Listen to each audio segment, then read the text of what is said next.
부사관 딸에게 성희롱을 일삼던 중대장을 꺾어버린 엄마가 알고 보니 쓰리스타 합참차장이라 특수부대 707을 불러 부대를 초토화시키는 참교육 이야기입니다. 여러분들은 어디에서 계시고 어떤 일들을 하고 계신가요? 항상 행복한 일 가득하시길 바랍니다. 구독과 좋아요를 해주시면 더 좋은 사연으로 보답하겠습니다. 강원도 화천군 상서면의 겨울바람은 살가죽을 벗겨낼 듯 사나웠다. 영하 25도. 칠성부대라 불리는 제7보병사단 88연대 독립중대 위병소 앞은 오후 3시임에도 불구하고 어둠침침한 회색빛이 감돌았다. 이곳은 민간인 출입 통제선 바로 아래 위치하여 내비게이션에도 나오지 않는 그야말로 육지의 섬이었다. 검은색 대형 세단 한 대가 비포장도로에 흙먼지를 일으키며 위병소 차단기 앞에 멈춰 섰다. 번호판은 일반적인 것이었고 차량 어디에도 관용차 표식은 없었다. 운전석에서 내린 이는 천수련이었다. 그녀는 평소 입던 전투복 대신 짙은 검은색 롱코트를 입고 머리에는 털모자를 눌러쓰고 있었다. 대한민국 합동참모본부 차장이라는 거대한 직책을 잠시 내려놓고 오늘은 오직 막내 부사관으로 임관한 딸 반소미 하사의 생일을 챙겨주기 위해 몰래 이곳을 찾았다. 천수련은 차에서 내려 위병소 안쪽을 기웃거렸다. 보안 규정상 사전 연락 없는 면회는 불가능했다. 하지만 그녀는 그저 멀리서나마 딸이 근무하는 모습이라도 보고 싶은 마음에 무작정 핸들을 꺾어 이곳까지 왔다. 위병소 근무를 서던 병사들이 낯선 민간인 여성의 등장에 경계하는 눈빛을 보였다. 그때였다. 위병소 옆 공터 쪽에서 둔탁한 타격음과 함께 누군가의 비명이 들려왔다. 똑바로 서라 반하사 부사관이 되어서 체력이 그따위밖에 안 되나. 천수련의 고개가 소리나는 쪽으로 돌아갔다. 철책 너머 눈 덮인 연병장 구석에서 장교 한 명이 여군 부사관을 구타하고 있었다. 장교는 중대장 황독사 대위였다. 바닥에 쓰러진 여군은 천수련의 딸 반소미 하사였다. 황독사는 쓰러진 반소미의 옆구리를 군화발로 걷어찼다. 일어나 엄살 피우지 말고 일어나란 말이다.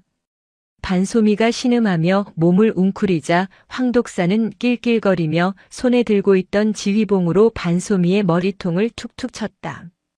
야 반하사 너 임관할 때 몸 로비에서 들어왔냐 하사관 주제의 장교한테 눈빛이 그게 뭐야 내가 교육 좀 시켜주는데 불만 있나?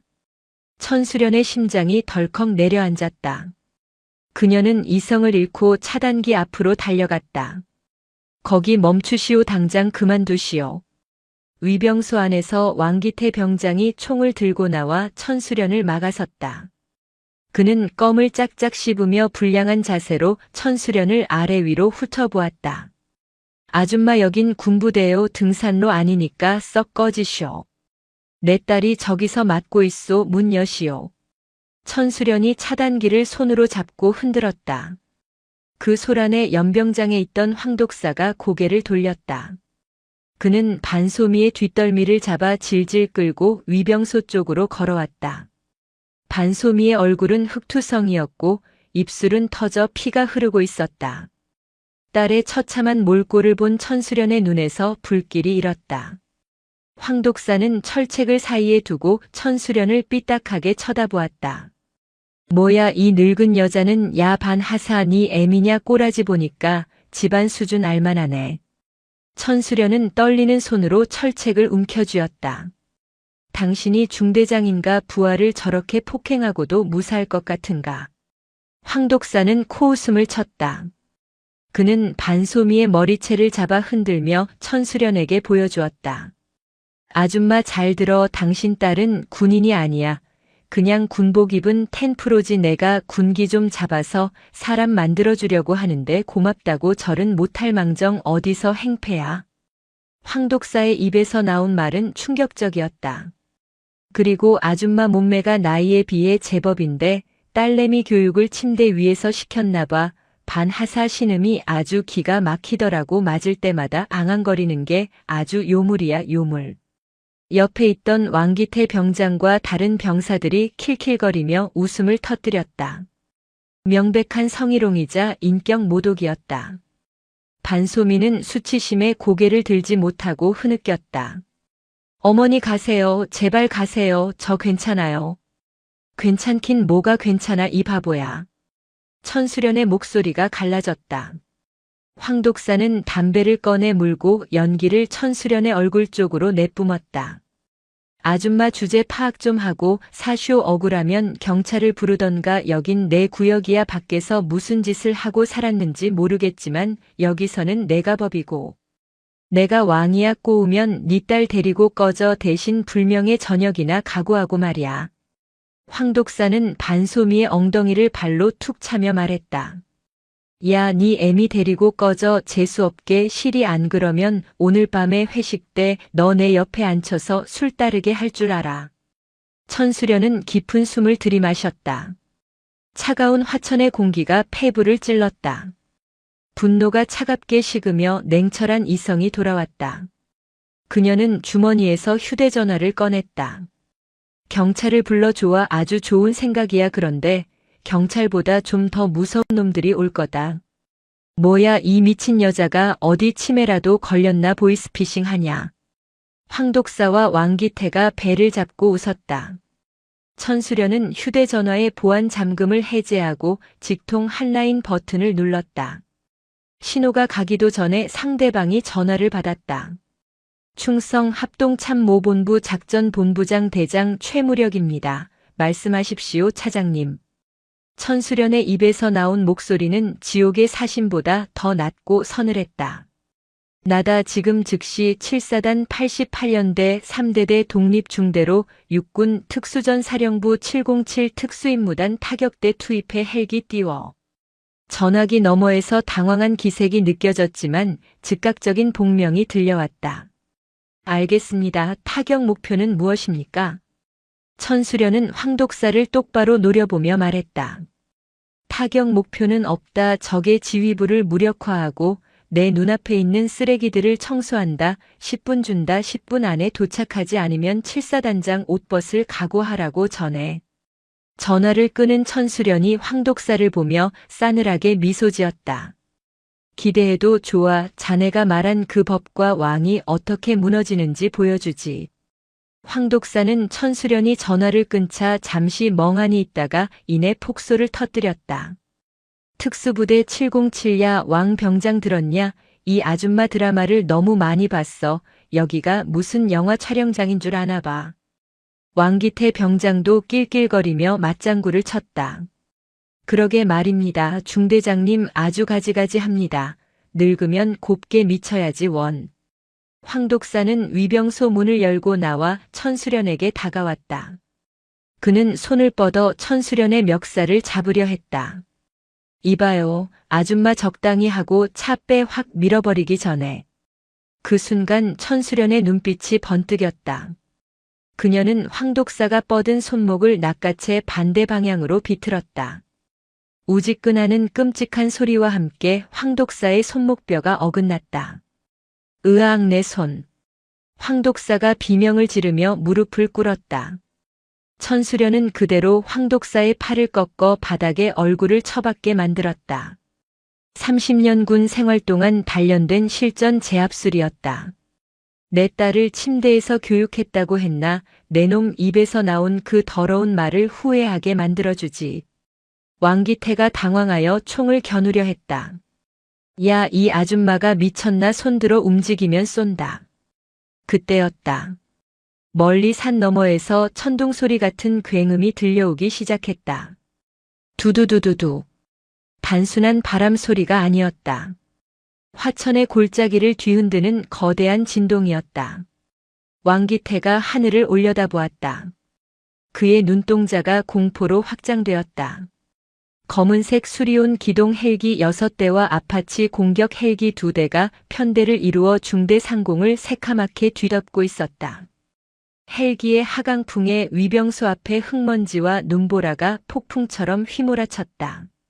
황 독사와 왕기태는 눈을 뜨지 못하고 바닥을 기었다.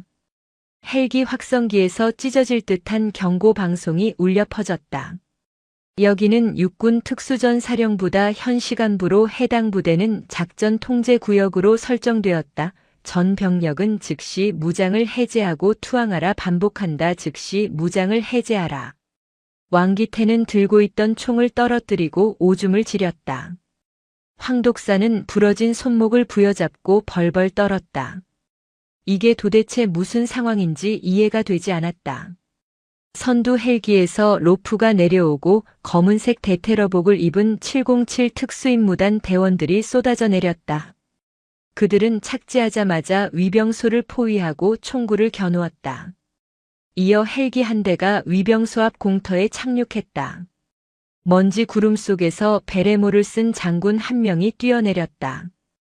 별 2개 7사단장이었다. 사단장은 사색이 되어 천수련 앞으로 달려왔다.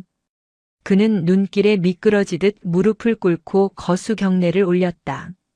충성 제7보병 사단장 소장 강철민 합참차장님께 대하여 받들어 총. 위병소의 공기가 얼어붙었다. 엎드려 있던 황독사의 고개가 번쩍 들렸다.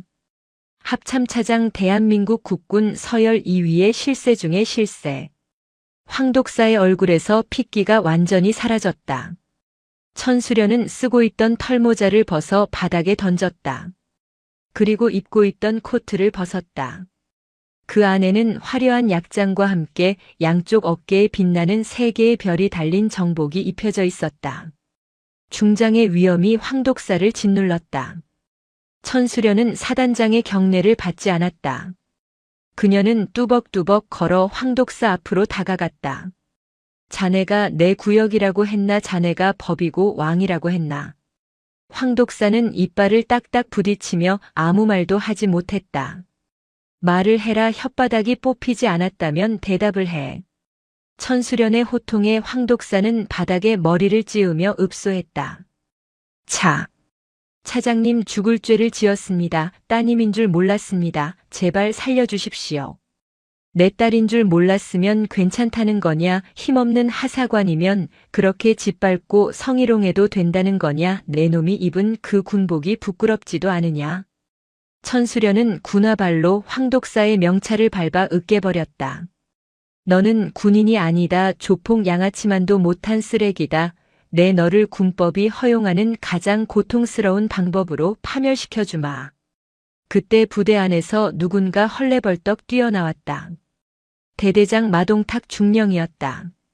그는 헬기 소리에 놀라 상황을 파악하고는 기절초풍하여 달려온 것이다.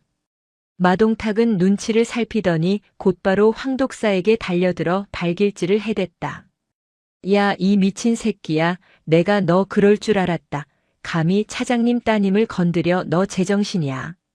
마동탁은 비굴한 웃음을 지으며 천수련에게 고개를 조아렸다. 차장님, 저는 3대 대장 중령 마동탁입니다. 이놈이 평소에도 문제가 많아 제가 예의주시하고 있었습니다. 저놈 개인의 일탈입니다. 저는 정말 몰랐습니다. 천수련은 팔짱을 끼고 그 역겨운 꼬리 자르기를 지켜보았다. 마 중령 자네는 부하 관리를 참 잘하는군. 중대장이 부사관을 개 패듯이 패는데 대대장이 몰랐다라. 면목 없습니다. 워낙 격오지라 제가 미처 살피지 못했습니다. 그래, 몰랐다 치자. 그럼 이건 뭔가? 천수련은 옆에 대기하던 707 대장에게 손짓했다. 대장이 태블릿 PC를 내밀었다. 그 안에는 정보사령부를 통해 입수한 마동탁과 황독사의 비리 내역이 담겨 있었다. 부식비 횡령 유류 불법 매각 그리고 부사관들에게 상납받은 내역까지 아주 화려하더군. 자네 아내 계좌로 들어간 돈이 황독사 아버지 회사에서 나온 것이더군. 이것도 몰랐나? 마동탁의 눈이 튀어나올 듯 커졌다. 천수련은 이미 모든 것을 알고 온 것이었다. 차장님, 그것은 오해입니다. 오해는 군사법원에서 풀어라. 헌병 때 이 두 놈 당장 압송해. 그리고 대대장실 폐쇄하고 모든 장부 압수한다. 이 부대는 지금부터 합동참모본부 직접 통제하에 둔다. 헌병들이 황독사와 마동탁을 개처럼 끌고 갔다. 천수련은 뒤를 돌아 눈밭에 쓰러져 있는 딸 반소미에게 다가갔다. 의무병들이 응급처치를 하고 있었다. 소미야, 엄마 왔다. 많이 아프지? 미안하다. 엄마가 너무 늦게 와서 미안해. 천수련이 떨리는 손으로 딸의 피 묻은 얼굴을 닦아주려 했다. 하지만 반소미는 엄마의 손길을 거부하며 고개를 돌렸다. 오지 마세요. 저 아는 척하지 마세요. 반소미의 눈에서는 눈물이 하염없이 흐르고 있었다. 몸의 고통보다 엄마의 위세로 구원받았다는 사실이 그녀의 자존심을 난도질했다. 그녀는 스스로의 힘으로 인정받고 싶어서 그토록 노력했는데 결국은 엄마의 별 3개가 모든 것을 해결해버린 것이다. 저 사람들이 엄마가 누군지 알면 나는 이제 군 생활 끝난 거예요. 다들 나를 손가락질할 거예요. 그냥 모른 척하고 가시지 그랬어요. 딸의 원망 섞인 절규에 천수련의 가슴이 무너져 내렸다. 그녀는 딸을 안아주지도 못한 채 멍하니 서 있었다. 승리했지만 패배한 것 같은 기분이었다. 화천의 차가운 바람이 모녀 사이를 갈라놓고 있었다. 부대는 쑥대밭이 되었다. 황독사와 마동탁이 끌려간 후 합동참모본부 감찰팀이 들이닥쳐 중대 행정반을 이잡듯이 뒤졌다. 서류 뭉치들이 압수되고 컴퓨터 하드디스크가 분리되었다. 대대장실은 임시 지휘소로 변경되었다. 천수련은 마동탁이 앉아있던 가죽 의자에 앉아 보고서를 검토하고 있었다. 책상 위에는 마동탁이 숨겨두었던 이중 장부와 골프 회원권 그리고 각종 뇌물수수 내역이 적힌 수첩이 놓여 있었다. 차장님, 생각보다 상황이 심각합니다. 감찰실장이 심각한 표정으로 보고했다. 단순한 횡령이 아닙니다. 이 부대는 인근 민간업자들과 결탁하여 군용 경유를 대량으로 빼돌렸습니다. 그리고 그 수익금의 일부가 상급부대 간부들에게 상납된 정황이 있습니다.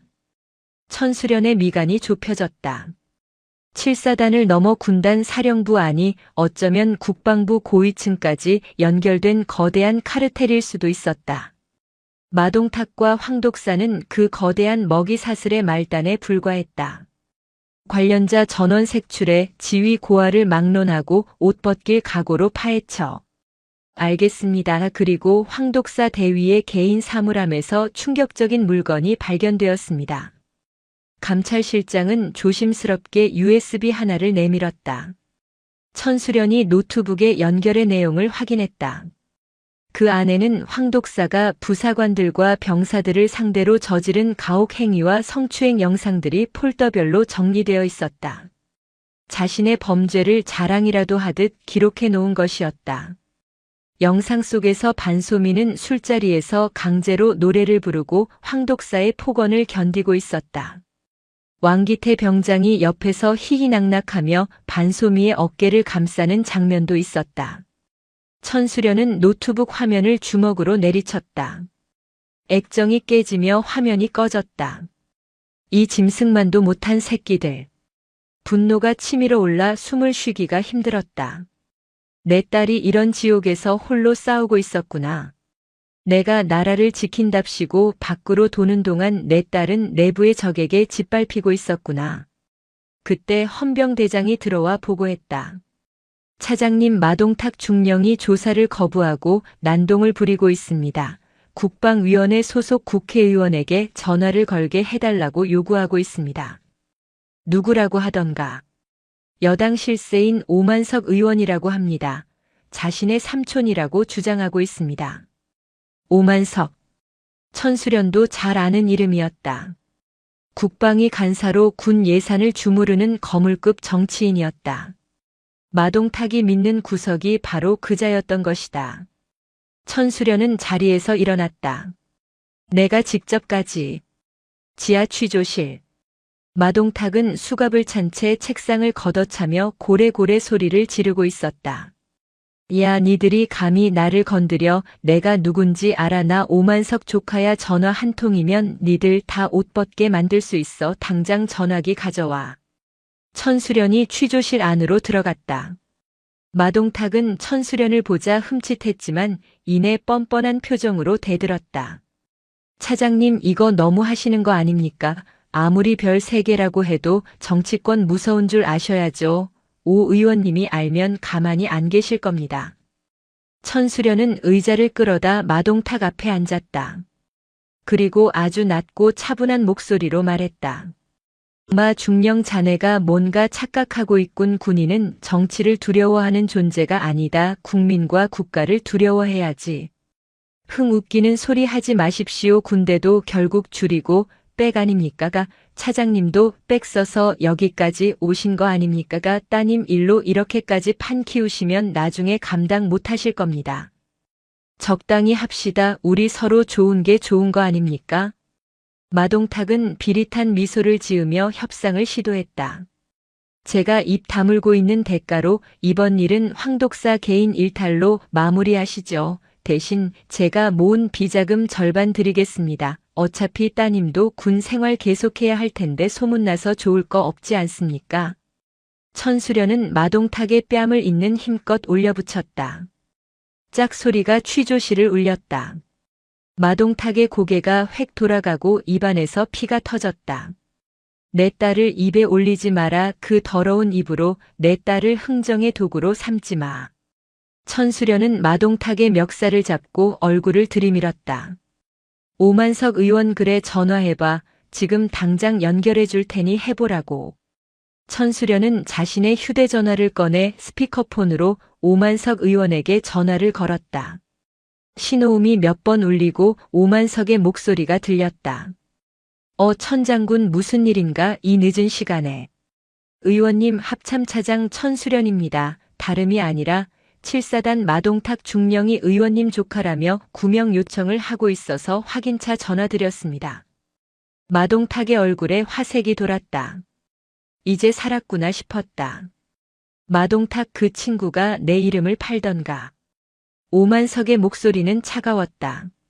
천장군 나는 그런 조카 둔 적 없네. 군 비리 저지른 놈이 무슨 낯짝으로 내 이름을 들먹이나 법대로 엄정하게 처리하게 나는 모르는 일이야. 전화가 뚝 끊겼다. 오만석은 꼬리 자르기의 달인이었다. 이미 뉴스를 통해 사태가 심각함을 인지하고 손절한 것이다. 마동탁은 넋이 나간 표정으로 전화기를 바라보았다. 마지막 통화줄이 끊어진 것이다. 들었나 자네 삼촌도 자네를 모른다는군. 이제 자네를 지켜줄 건 아무것도 없어. 천수련은 헌병에게 지시했다. 이자를 독방에 가두고 잠재우지 마. 물 한 모금도 주지 말고 자백할 때까지 신문에 횡령한 돈의 흐름 끝까지 추적해. 천수련이 취조실을 나서려는데 뒤에서 마동탁이 악을 썼다. 이 독한 년 네가 이길 것 같아. 군대가 그렇게 깨끗한 줄 알아. 나 하나 죽인다고 세상이 바뀔 것 같아. 네 딸도 결국은 다쳐 몸 굴리던 년이라는 꼬리표 평생 따라다닐 거라고. 천수련은 멈칫했다. 마동탁의 저주가 가슴에 박혔다. 그녀는 뒤를 돌아보지 않고 취조실을 나갔다. 복도에는 의무대에서 치료를 마친 반소미가 서 있었다. 붕대를 감은 딸의 모습에 천수련은 다가가려 했지만 반소미는 뒷걸음질 쳤다. 엄마 이제 만족하세요. 제군 생활 완전히 박살 내놓으니까 속이 시원하세요. 소미야 엄마는 너를 지키려고. 지키는 게 아니라 확인 사살하신 거예요. 차라리 그냥 맞게 두시지 그랬어요. 이제 저는 부대에서 왕따가 될 거고 평생 엄마 그늘 아래 숨어 사는 낙하산 취급받을 거예요. 그게 더 지옥인 거 모르세요. 반소미는 절뚝거리며 막사 밖으로 나갔다. 천수련은 딸을 잡지 못했다. 악은 처단했지만 상처는 너무 깊었다. 화천의 밤하늘에는 별들이 무심하게 반짝이고 있었고 모녀의 전쟁은 이제 막 시작되었을 뿐이었다. 화천의 겨울은 잔인했다. 황독사와 마동탁이 헌병대에 끌려간 지 일주일이 지났지만 88년대 독립중대의 공기는 여전히 살얼음판이었다. 합동참모본부 감찰팀이 상주하며 부대 운영의 모든 것을 파헤치고 있었고 매일같이 참고인 조사가 이어졌다. 반소미 하사는 병원 입원을 거부하고 부대로 복귀했다. 찢어진 입술은 꿰맸고 멍든 옆구리에는 압박 붕대를 감았지만 육체의 고통은 아무것도 아니었다. 그녀를 기다리는 진짜 지옥은 부대원들의 시선이었다. 아침 점호 시간. 연병장의 도열한 병사들과 부사관들의 눈빛은 예전과 달라져 있었다. 황독사의 폭정 아래서 함께 고통받던 전우들이 아니었다. 그들의 눈에는 경멸과 두려움 그리고 묘한 적대감이 서려 있었다. 전체 차렷. 임시 중대장이 점호를 진행하는 동안 반소민은 자신의 소대 앞에 섰다. 그녀의 바로 뒤에 서 있는 김중사의 수군거림이 귓가에 박혔다. 무서워서 말이나 걸겠나 말 한마디 잘못했다가 별 3개 들이닥칠 텐데 그러게 말입니다. 우리 같은 흙수저들은 군 생활 무서워서 하겠습니까가 빽 좋은 하사님 비위 맞추느라 등골 빠지겠습니다. 일부러 들으라고 하는 소리였다. 반소민은 주먹을 꽉 쥐었다. 손톱이 살을 파고들었지만 내색할 수 없었다. 그녀는 이제 더 이상 실력으로 인정받으려 노력하던 부사관 반소미가 아니었다. 엄마 찬스를 써서 상관을 감옥에 보내고 부대를 쑥대밭으로 만든 금수저, 건드리면 터지는 시한폭탄이 되어 있었다. 점호가 끝나고 식당으로 향했다. 반소미가 식판을 들고 자리에 앉자 주변에 있던 병사들이 약속이나 한 듯 일제히 일어나 식판을 들고 다른 테이블로 이동했다. 넓은 식당 한가운데 반소미 혼자 덩그러니 남겨졌다. 모세의 기적처럼 갈라진 그 빈 공간은 그녀가 갇힌 감옥의 크기를 실감하게 했다. 밥알이 모래알처럼 씹혔다. 국을 떠먹으려는데 맞은편 테이블에서 병장 하나가 빈정거렸다. 야, 밥맛 떨어진다. 누구는 엄마 잘 만나서 헬기 타고 슈하고 누구는 추워 뒤지겠는데 제설이나 하고 세상 참 불공평하다 그지. 그 병장은 황독사의 꼬북 노릇을 하던 왕기태의 동기였다. 반소미는 숟가락을 내려놓았다. 식판을 반납구에 던지듯 놓고 밖으로 나왔다. 흡연장 구석. 반소미는 떨리는 손으로 담배를 꺼내 물었다. 불을 붙이려는데 라이터가 켜지지 않았다. 그때 누군가 불쑥 라이터 불을 내밀었다. 행정보급관인 박 상사였다. 그는 이 부대에서 가장 오래 근무한 터줏대감이자 산전수전 다 겪은 베테랑이었다. 많이 힘들지. 박 상사의 투박한 위로에 반소미는 울컥 눈물이 솟구칠 뻔했다. 괜찮습니다. 제가 감당해야 할 몫입니다. 사람들이 참 간사하다. 황독사 그놈이 너 괴롭힐 때는 찍소리도 못하고 숨죽이고 있더니 이제 그놈 없어지니까 내가 만만해 보이나 보다. 아니, 만만한 게 아니라 내가 가진 배경이 질투나는 거겠지. 박 상사는 담배 연기를 길게 뿜으며 하늘을 올려다보았다. 반하사, 내 어머니 천수련 장군님 말이다. 내가 20년 전에 같이 근무한 적이 있다. 그때는 대대장이셨지. 정말 훌륭한 군인이었다. 너도 그 피를 이어받았으니 잘 이겨낼 거라 믿는다. 상사님, 지금 제 어머니 이야기가 위로가 될 거라고 생각하십니까? 반소미가 날카롭게 쏘아붙였다. 어머니 때문에 제가 이 꼴이 났습니다. 차라리 그냥 맞고 끝났으면 동정이라도 받았을 겁니다. 그런데 지금은요, 저는 그냥 엄마 백으로 갑질한 년이 됐습니다. 제 군 생활이 끝났습니다. 박 상사는 씁쓸한 표정으로 반소미를 바라보았다. 그래, 그렇게 생각할 수도 있겠구나. 하지만 반하사, 내가 잊지 말아야 할 게 있다. 지금 내가 겪는 이 고립은 내 어머니가 만든 게 아니다. 내 어머니가 부수고 간 저 썩은 시스템의 잔재들이 마지막 발악을 하는 거다.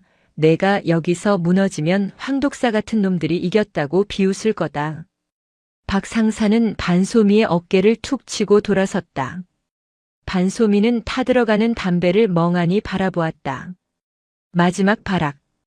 그 말이 뇌리에 맴돌았다.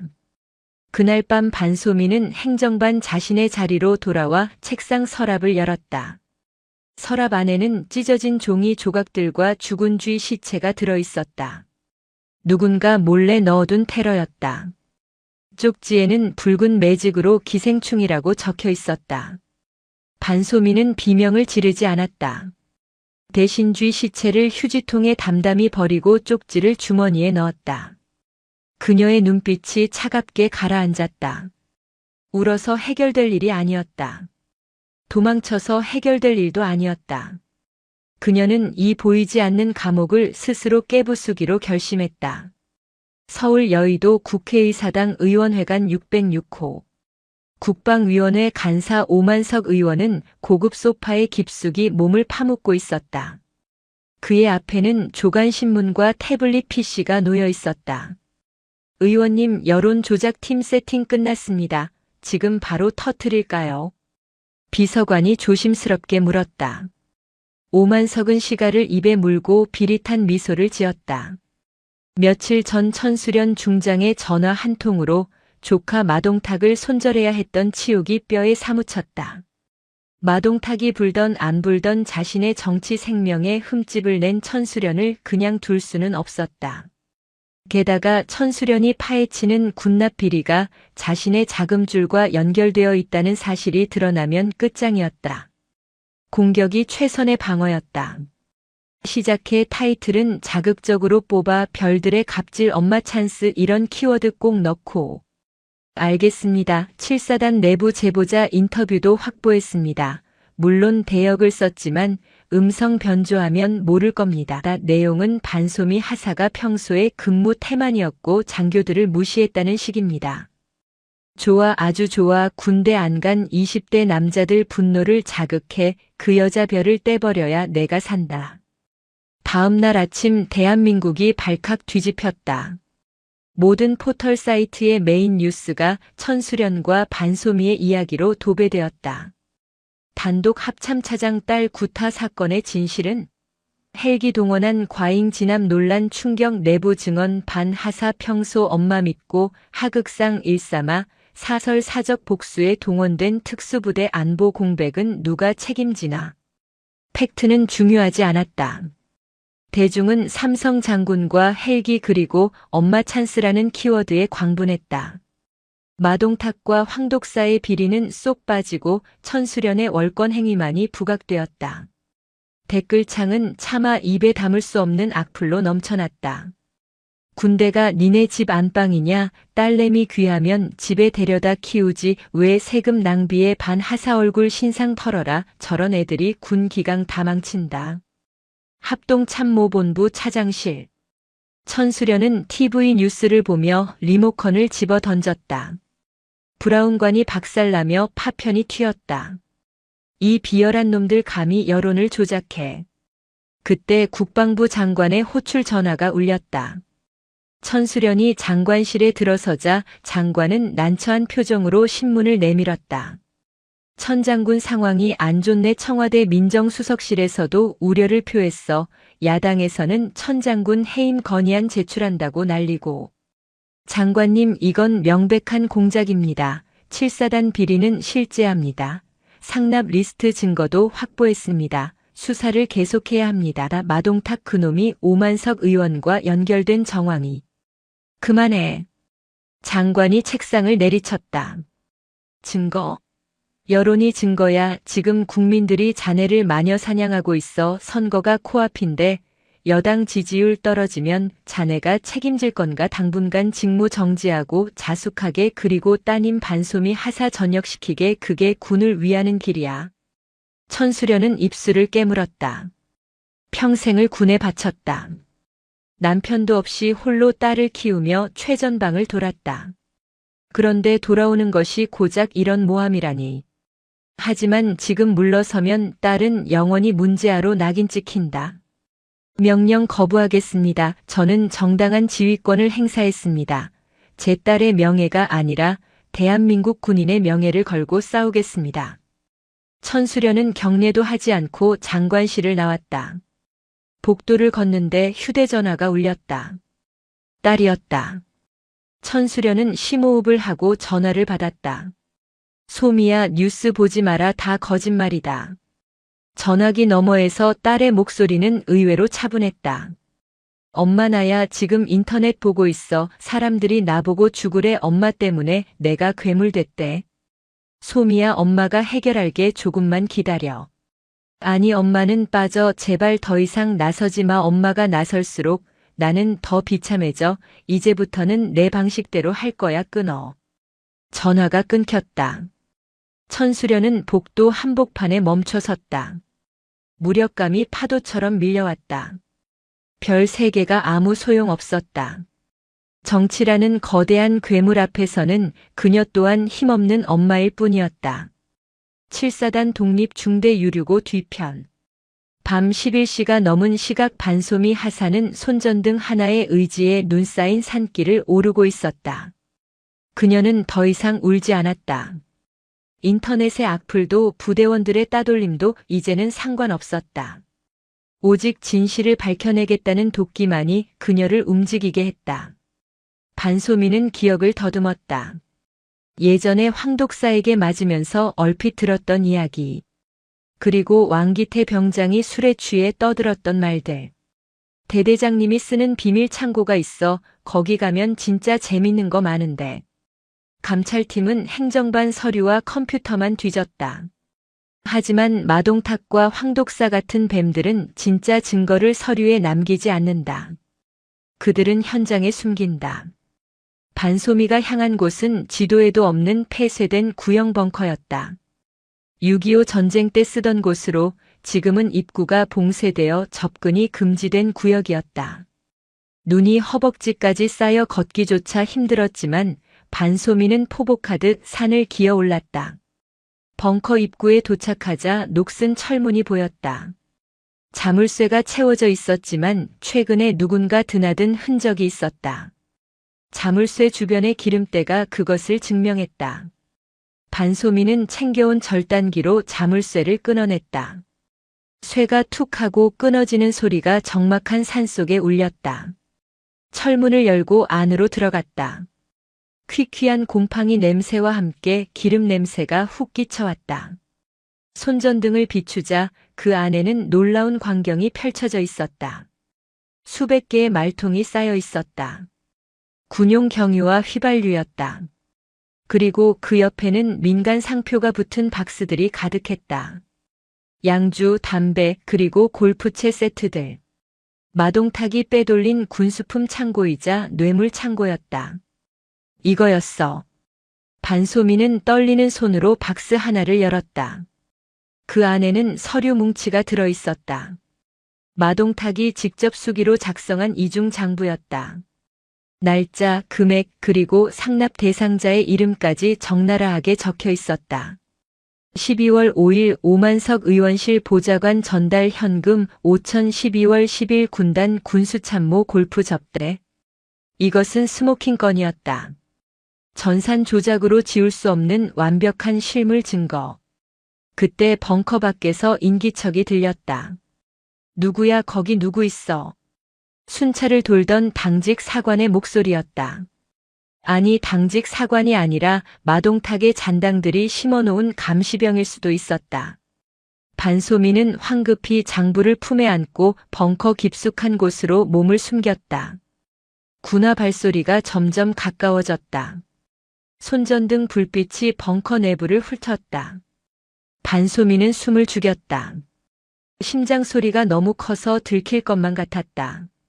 고양이인가 젠장 으스스하게. 감시병이 투덜거리며 밖으로 나갔다. 반소미는 안도의 한숨을 내쉬려는 찰나 바닥에 떨어진 무언가를 발견했다. 황독사가 쓰던 라이터였다. 이니셜이 새겨진 금색 지포 라이터. 반소미는 라이터를 주머니에 넣었다.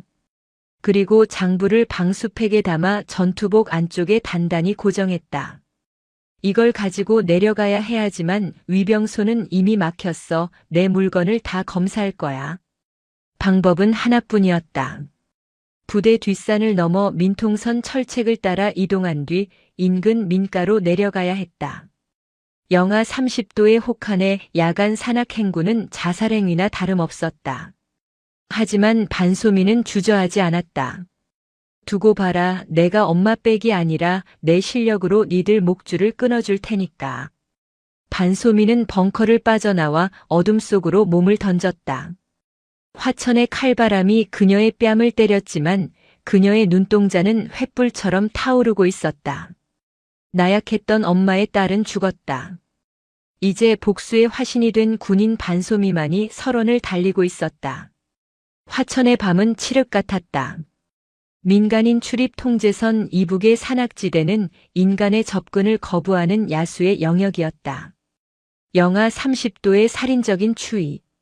반소미 하산은 허벅지까지 차오르는 눈을 헤치며 산비탈을 기어올랐다. 숨을 쉴 때마다 폐가 얼어붙는 듯한 통증이 느껴졌지만 멈출 수 없었다. 품속에 안은 비닐팩, 그 안에 든 마동탁의 이중 장부만이 그녀가 살아남아야 할 이유였다. 그녀의 뒤쪽 500m 지점에서 군견에 짖는 소리가 들려왔다. 컹컹. 산을 울리는 소리는 점점 가까워지고 있었다. 마동탁의 잔당들이 풀어놓은 추격조였다. 그들은 반소미를 체포하러 온 것이 아니었다. 실족사로 위장해 제거하러 온 살인귀들이었다. 잡아놓치면 우리 다 죽는다. 추격조의 무전기 소리가 바람을 타고 희미하게 들려왔다. 반소미는 이를 악물었다. 다리에 감각이 없었다. 며칠 전 황독사에게 맞았던 옆구리의 상처가 터져 피가 배어나왔고 그 피는 추위 때문에 금세 딱딱하게 굳어버렸다. 엄마 나 안 죽어, 절대 안 죽어. 반소미는 눈물을 흘릴 힘조차 아껴가며 걸음을 옮겼다. 그녀가 향하는 곳은 7사단 작전 지역 내에 위치한 버려진 지피감시 초소였다. 통신망이 끊긴 곳이지만 비상용 송신 안테나가 남아있을 가능성이 있었다. 그때였다. 발밑에 눈이 푹 꺼지며 몸이 휘청거렸다. 멧돼지를 잡기 위해 설치해둔 불법 올무였다. 으악. 외마디 비명과 함께 반소미의 발목이 강철 와이어에 조여들었다. 날카로운 쇠줄이 전투화 가죽을 파고들었다. 반소미는 바닥에 쓰러져 고통에 몸부림쳤다. 와이어를 풀려고 안간힘을 썼지만 장력이 너무 강해 꼼짝할 수 없었다. 군견 소리가 더욱 가까워졌다. 서치라이트 불빛이 나무 사이를 훑으며 다가오고 있었다. 이대로라면 5분 안에 발각될 상황이었다. 반소미는 허리춤에서 대검을 꺼냈다. 와이어를 끊기에는 대검 날이 무뎠다. 방법은 하나뿐이었다.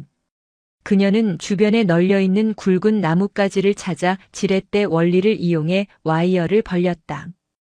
뼈가 으스러지는 고통이 밀려왔다. 으아!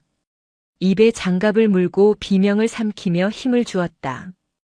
뚝 하는 소리와 함께 와이어의 고정장치가 풀렸다. 발목은 이미 피투성이었고 인대가 늘어난 듯 퉁퉁 부어올랐다. 하지만 반소미는 일어섰다. 절뚝거리며 다시 뛰기 시작했다. 눈 위에 붉은 핏자국이 점점이 찍혔다.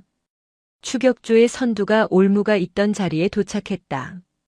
핏자국이다 멀리 못 갔다. 이 근처다 쏴버려. 발견 즉시 사살해. 탕. 총성이 화천의 정적을 깼다. 공포탄이 아니었다. 실탄이었다. 총알이 반소미의 귀 옆 나무 기둥에 박혔다. 나무 껍질이 튀어 얼굴을 때렸다. 반소미는 바위 뒤로 몸을 날렸다. 심장이 터질 듯이 뛰었다. 그녀는 품속의 장부를 꽉 껴안았다. 이것은 단순한 종이 뭉치가 아니었다. 자신과 엄마 그리고 대한민국 군대의 명예였다. 나와라. 반하사 좋게 말할 때 나와 물건만 내놓으면 살려주마. 추격조의 조장이 소리쳤다. 목소리가 낯익었다. 황독사의 오른팔 노릇을 하던 타 중대 부사관이었다. 그 역시 마동탁에게 뇌물을 바치고 진급을 보장받은 쓰레기였다. 반소미는 대답 대신 눈뭉치를 만들어 돌멩이를 넣었다. 그리고 반대편 숲을 향해 힘껏 던졌다. 투두둑. 나뭇가지 흔들리는 소리에 추격조가 일제히 그쪽을 향해 사격했다. 저쪽이다. 쏴. 총구의 불꽃이 번쩍이는 틈을 타 반소미는 반대 방향 비탈길로 몸을 던졌다. 거의 구르다시피 하며 가파른 경사를 내려갔다. 온몸이 긁히고 멍들었지만 살아야겠다는 본능이 고통을 마비시켰다. 한참을 굴러내려와 멈춘 곳은 얼어붙은 계곡이었다. 달빛 아래 폐쇄된 지피의 콘크리트 구조물이 유령처럼 서 있는 모습이 보였다. 목적지였다. 하지만 안심하기에는 일렀다. 지피 입구는 쇠사슬로 굳게 잠겨 있었다. 추격조의 발소리가 다시 들려오기 시작했다. 놈들은 냄새를 맡은 늑대떼처럼 집요했다. 반소민은 지피 외벽에 붙어있는 녹슨 배수관을 타고 지붕으로 올라갔다. 손이 얼어 미끄러질 뻔했지만 죽기 살기로 매달렸다. 옥상에 올라가자 낡은 비상 송신기가 눈에 들어왔다. 전원이 들어올지 알 수 없는 고물이었다. 반소민은 송신기의 덮개를 열고 수동 발전기의 손잡이를 미친 듯이 돌리기 시작했다. 끼릭끼릭. 녹슨 기계음이 고요한 산속에 울려 퍼졌다. 저기 있다 지붕 위다. 추격조가 옥상을 향해 서치라이트를 비췄다. 눈부신 빛이 반소미를 감쌌다. 반하사 그만해 내려와. 웃기지 마 니들 비리 내가 다 까발릴 거야. 반소미는 발전기 손잡이를 놓지 않았다. 송신기의 전원 램프에 희미한 붉은 불이 들어왔다. 그녀는 주파수를 맞췄다. 7사단 사령부가 아닌 국방부 민원실도 아닌 오직 한 사람만이 들을 수 있는 비상 주파수였다. 엄마. 들려 제발 들어줘. 반소미는 울부짖으며 송신 버튼을 눌렀다. 탕. 또다시 총성이 울렸다. 반소미의 어깨에서 피가 튀었다. 그녀는 쓰러지면서도 송신 마이크를 놓지 않았다. 서울 용산구 합동참모본부 차장실. 천수련 중장은 48시간째 잠들지 못하고 있었다. 국방부 장관의 직무정지 명령에도 불구하고 그녀는 집무실을 지키고 있었다. 밖에는 헌병들이 지키고 있었지만 그녀는 사실상 연금 상태나 다름없었다. 차장님 따님과 연락이 닿지 않습니다. 7사단 쪽에서는 반하사가 무단 탈영했다고 보고를 올렸습니다. 비서실장의 보고에 천수련의 눈썹이 꿈틀거렸다. 탈영이라니 내 딸이 그럴 리가 없어. 놈들이 꾸민 짓이야. 마동탁 잔당들이 소미를 노리고 있어. 천수련은 직감했다. 딸이 위험하다. 그것도 아주 치명적인 위험에 처해 있다. 공식적인 지휘 계통은 오만석 의원의 입김이 닿은 자들에 의해 마비되었다. 7사단 헌병 때도 믿을 수 없었다. 그때 천수련의 개인 무전기에서 지지직거리는 잡음이 들려왔다. 아주 오래전 그녀가 특수전 사령관 시절 사용하던 비상 채널이었다. 치. 엄마. 장부. 찾았어. 88년대. 폐지피. 딸의 목소리였다. 고통에 찬 신음과 함께 총소리가 섞여 들려왔다. 천수련의 피가 거꾸로 솟았다. 딸이 총을 맞고 있다. 내 새끼가 저 추운 곳에서 홀로 싸우고 있다.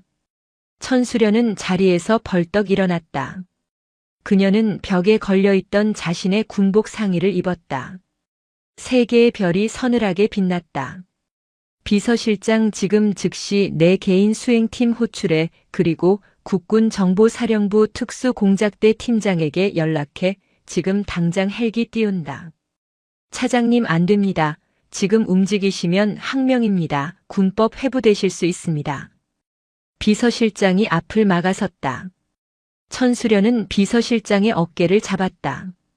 비키게 이건 명령이 아니야. 부탁이네. 엄마로서 내 딸을 구하게 해주게. 천수련의 눈에 고인 물기를 본 비서실장은 고개를 숙이고 길을 비켜주었다. 헬기는 옥상 헬기장에 대기시키겠습니다. 제가 책임지겠습니다. 천수련은 책상 서랍에서 권총을 꺼내 찼다.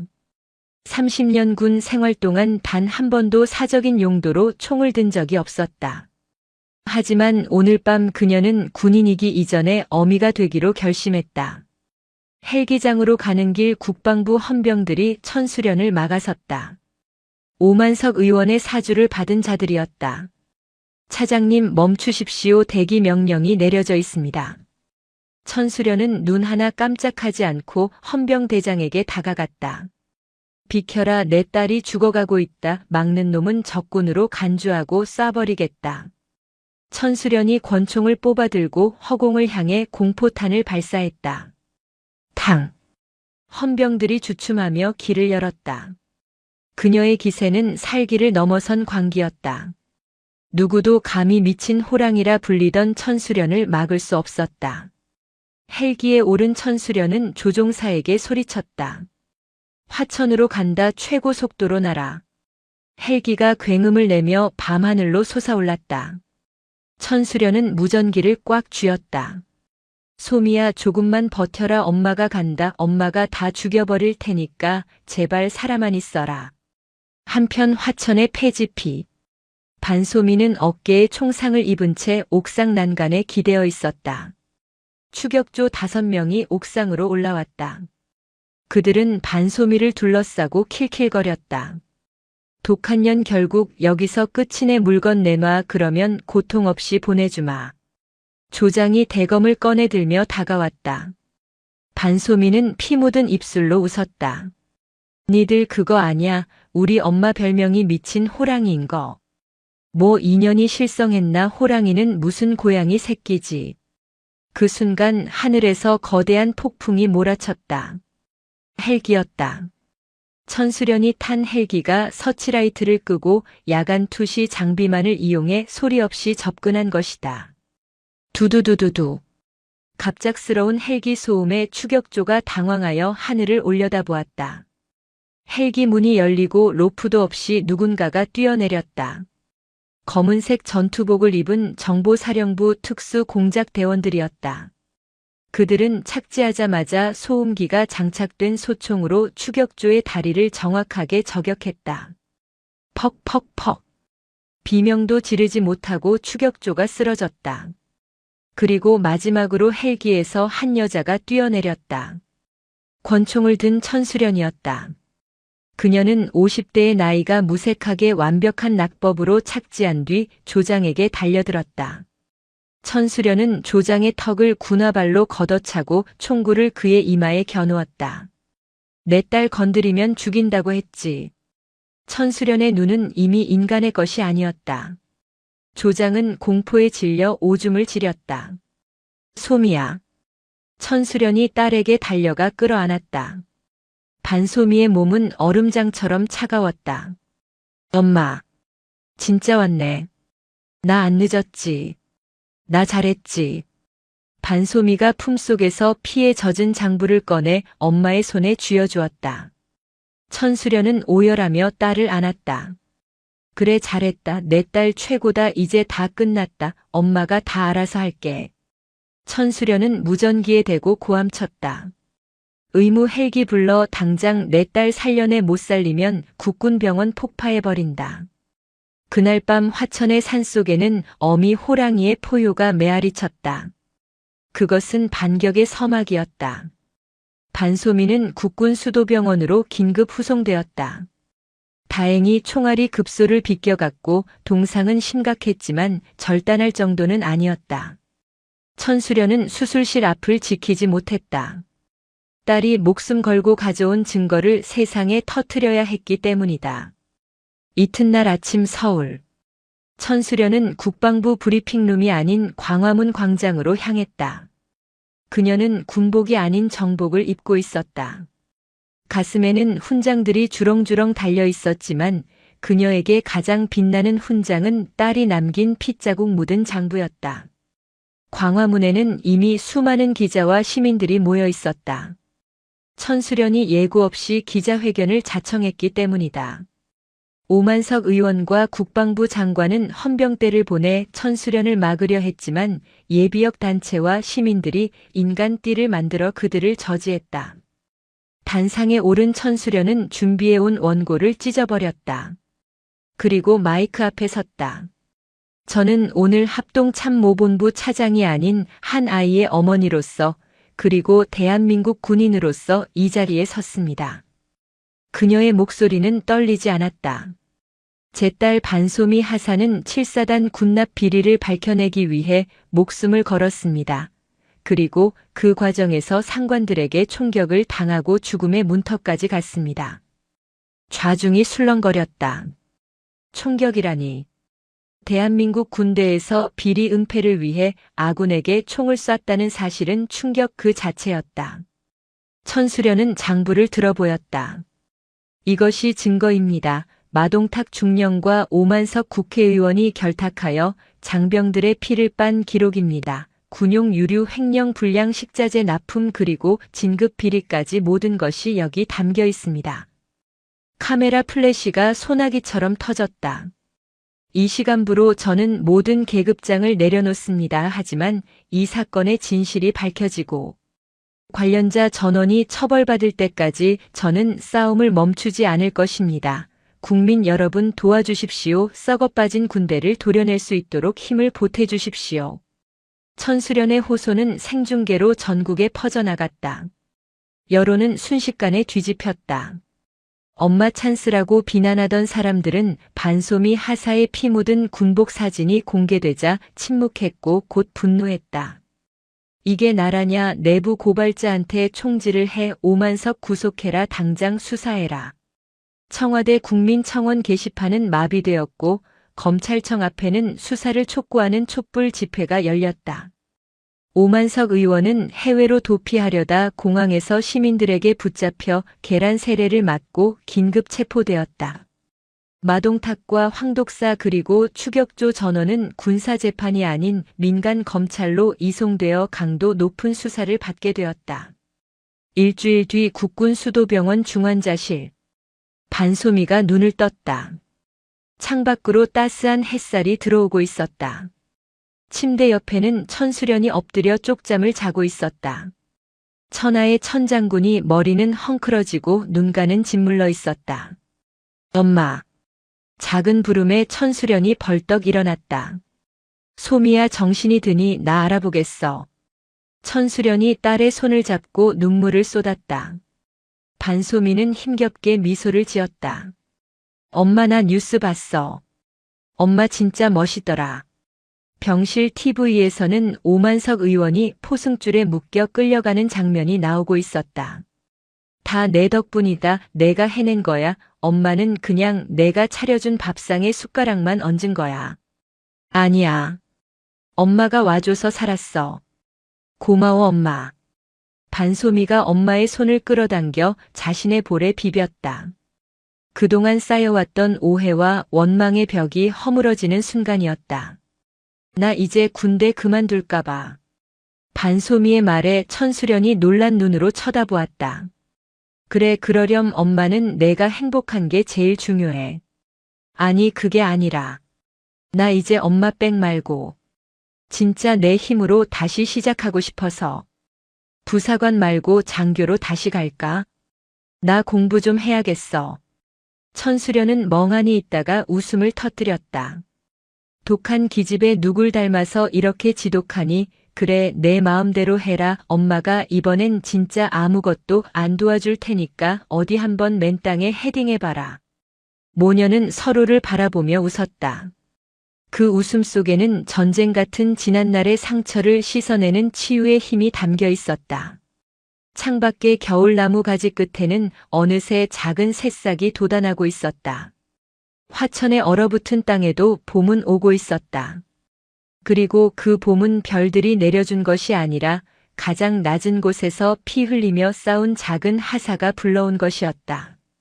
반소미 하사가 목숨을 걸고 지켜낸 이중 장부가 공개되자 대한민국은 충격의 도가니에 빠졌다.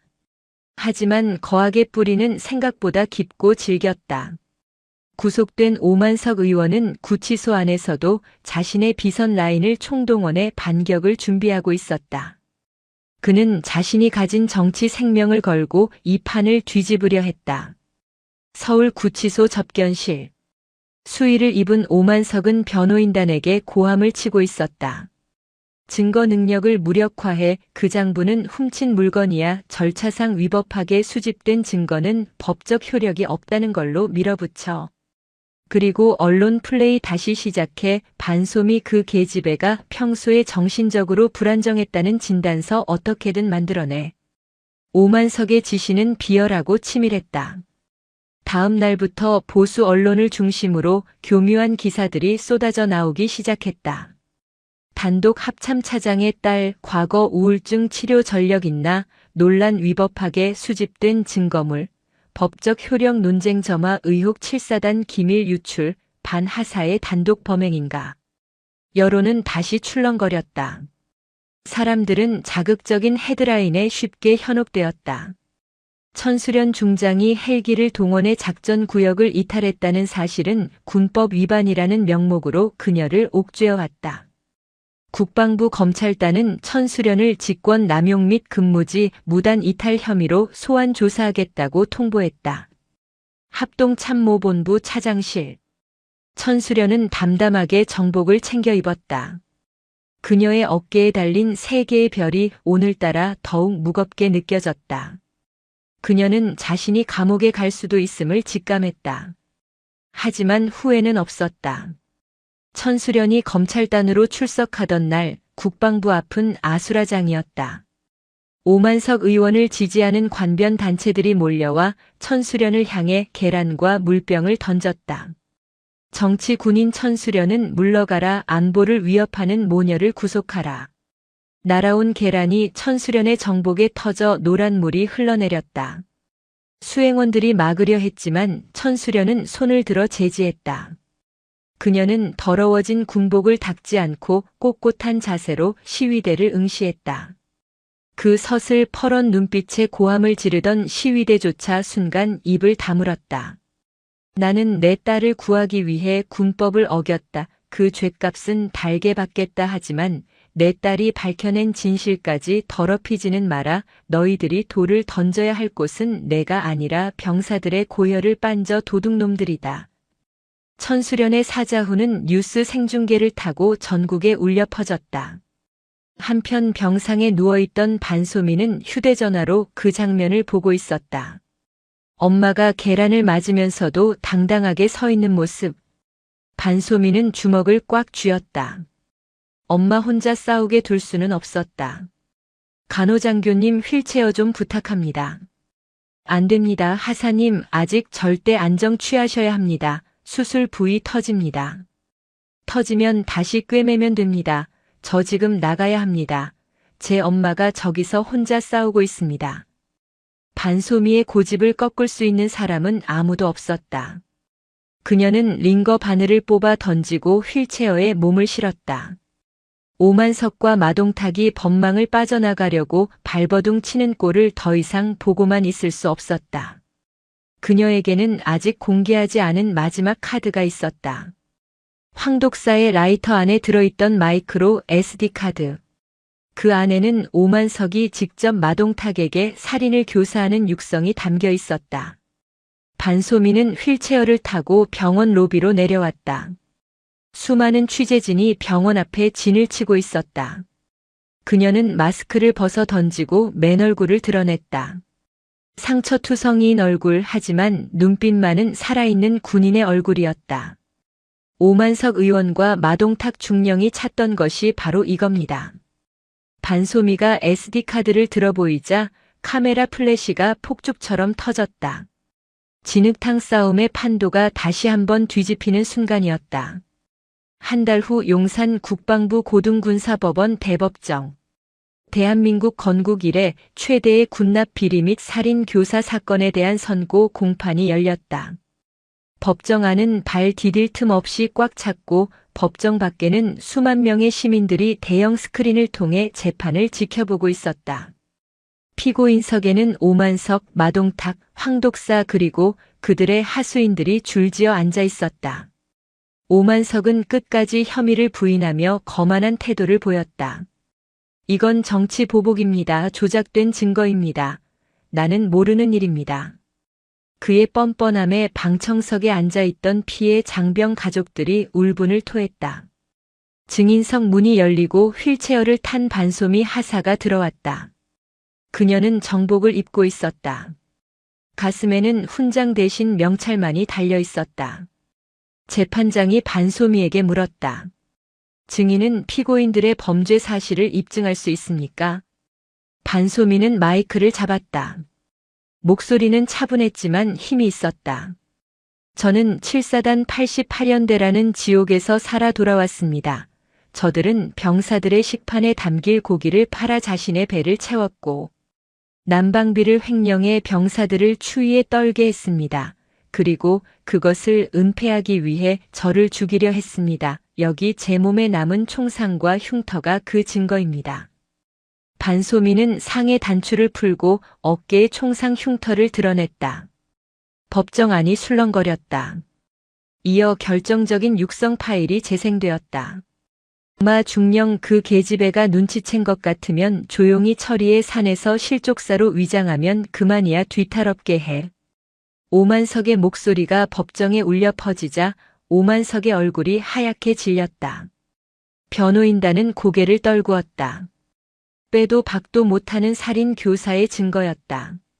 마동탁은 그제야 살 길을 찾으려 오만석을 물고 늘어졌다. 판사님, 저는 시키는 대로 했을 뿐입니다.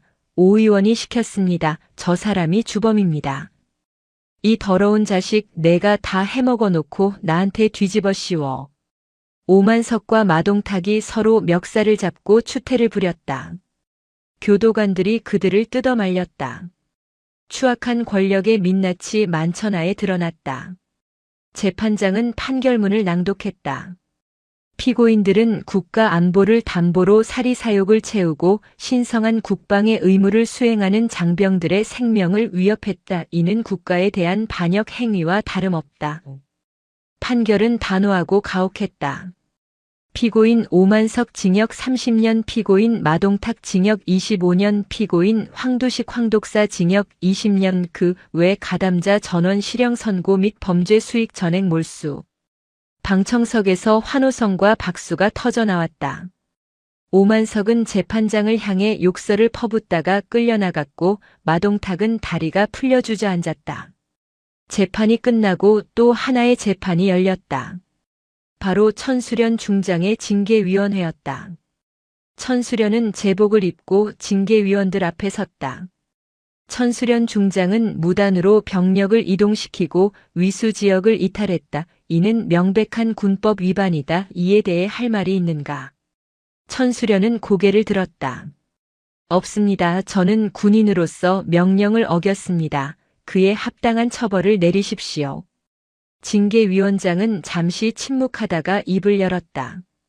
하지만 천 중장의 행동은 거대한 비리를 척결하고 부활을 구하기 위한 불가피한 선택이었음이 참작된다. 이에 본 위원회는 파면이 아닌 불명예 전역이 아닌 명예 전역을 권고한다. 그것은 군이 천수련에게 줄 수 있는 마지막 예우였다. 천수련은 담담하게 경례를 올렸다. 감사합니다. 법정을 나온 천수련을 기다리고 있는 것은 수천 명의 시민과 장병들이었다. 그들은 천수련이 나오자 길을 터주며 경례를 올렸다. 현역 군인들뿐만 아니라 예비역들까지 거수 경례로 그녀의 마지막 길을 배웅했다. 그 길 끝에 휠체어를 탄 반소미가 기다리고 있었다. 천수련은 딸에게 다가가 무릎을 꿇고 눈높이를 맞췄다. 엄마, 이제 백수됐다. 천수련의 농담에 반소미가 웃으며 울었다. 고생했어, 엄마, 진짜 고생했어. 천수련은 딸을 꽉 끌어안았다. 그녀의 어깨에 달려있던 별들은 사라졌지만 그녀의 품 안에는 세상에서 가장 빛나는 별인 딸이 있었다. 그날 용산의 하늘은 유난히 파랗고 맑았다. 2년 후 강원도 화천군 상서면. 그 지독했던 겨울이 가고 다시 봄이 왔다. 7사단 88연대 독립중대는 완전히 다른 곳으로 변모해 있었다. 낡은 막사는 신축 건물로 바뀌었고 횡령되던 난방비는 온전히 병사들을 위해 쓰여 실내는 훈훈했다. 식당에서는 병사들의 웃음소리가 끊이지 않았다. 황독사와 마동탁이 만든 공포의 제국은 흔적도 없이 사라졌다. 연병장에서는 신임 소대장들의 전입 신고식이 열리고 있었다. 단상의 선 연대장이 신임 장교들의 경례를 받았다. 그 중에서도 유독 눈에 띄는 장교가 있었다. 왼쪽 어깨에 총상 흉터가 희미하게 남은 다이아몬드 하나, 소위 계급장의 여군. 반솜이었다. 그녀는 전역하지 않았다. 오히려 더 험난한 길을 택했다. 부사관 전역 후 간부 사관 과정에 지원하여 당당하게 장교로 임관한 것이다. 어머니의 후광도 아니었고 누구의 백도 아니었다. 오로지 자신의 실력과 의지로 이루어낸 결과였다. 신고식이 끝나고 반소미는 자신의 소대원들 앞에 섰다. 초롱초롱한 눈망울의 이등병들이 긴장한 표정으로 소대장을 바라보고 있었다. 본 소대장은 딱 하나만 약속한다. 내 등 뒤에 숨지 마라. 나도 너희 뒤에 숨지 않겠다. 우리는 같이 걷고 같이 싸운다. 알겠나? 알겠습니다. 병사들의 우렁찬 함성이 화천의 골짜기를 메웠다. 반소미의 입가에 옅은 미소가 번졌다. 그녀는 이제 더 이상 피해자가 아니었다. 누군가를 지켜줄 수 있는 강한 리더였다. 일과가 끝난 후 반소미는 위병소 앞으로 나갔다. 그곳에는 낯익은 검은색 세단이 아닌 하얀색 경차가 서 있었다. 운전석에서 내린 사람은 편안한 등산복 차림의 천수련이었다. 얼굴에 도끼는 사라지고 온화한 미소만이 남아 있었다. 그녀는 이제 군인이 아닌 숲 해설가로 제2의 인생을 살고 있었다. 엄마 여기까지 웬일이야. 길이 험한데. 우리 딸 소위 계급장 단 거 실물로 보려고 왔지. 밥은 먹었니? 엄마가 김밥 싸왔다. 천수련이 트렁크에서 도시락을 꺼냈다. 과거 헬기를 타고 내려와 부대를 뒤집어 놓았던 그 살벌한 장군의 모습은 온데간데 없었다. 모녀는 위병소 옆 벤치에 앉아 김밥을 먹었다. 맛있다. 엄마 요리 실력 늘었네. 군대 짬밥만 30년 먹다가 이제야 사람 밥 좀 해본다. 참 그 소식 들었니? 오만석 그 인간 옥중에서 화병 나서 쓰러졌단다. 평생 감옥 병원에서 썩겠지. 관심 없어. 걔네들이 어떻게 살든 내 알 바 아니야. 나는 지금 내 부하들 챙기기도 바빠. 반소미가 씩씩하게 대답했다. 천수련은 그런 딸이 대견해서 머리를 쓰다듬었다. 그래, 너는 나보다 훨씬 낫다. 나는 별 달고도 쩔쩔맸는데 너는 다이아 하나 달고도 이렇게 당당하니. 당연하지. 누구 딸인데. 그때 산바람이 불어와 벚꽃잎이 모녀의 머리 위로 흩날렸다. 2년 전 피비린내 나던 그 눈 덮인 연병장이 이제는 꽃비가 내리는 따뜻한 봄의 정원이 되어 있었다. 엄마 나 이번 주말에 첫 외박 나가. 그때 펜션 잡아서 고기나 구워 먹자. 그래, 엄마가 최고급 한우로 준비해 놓으마. 반소미가 자리에서 일어나 정모를 고쳤었다. 저 들어가 볼게요. 당직이라서요. 반소미는 엄마에게 절도 있는 거수 경례를 올렸다. 충성. 천수련도 자리에서 일어나 웃으며 답례했다. 현역 군인과 예비역 장군의 경례가 아닌 전우이자 가족으로서의 인사였다. 충성 수고해라. 소위 반소미. 반소미가 위풍당당하게 부대 안으로 걸어 들어갔다. 그녀의 등 뒤로 따스한 석양이 비치며 긴 그림자를 만들었다. 그 그림자는 더 이상 외롭지 않았다. 화천의 얼어붙은 땅을 녹이고 피어난 강철 같은 꽃, 그것이 바로 반소미였다. 천수련은 딸의 뒷모습이 사라질 때까지 오래도록 자리를 지켰다. 그녀의 눈가에 맺힌 것은 슬픔의 눈물이 아니라 벅찬 감동의 이슬이었다. 오늘도 요지경 사연을 잘 들어주셔서 감사합니다.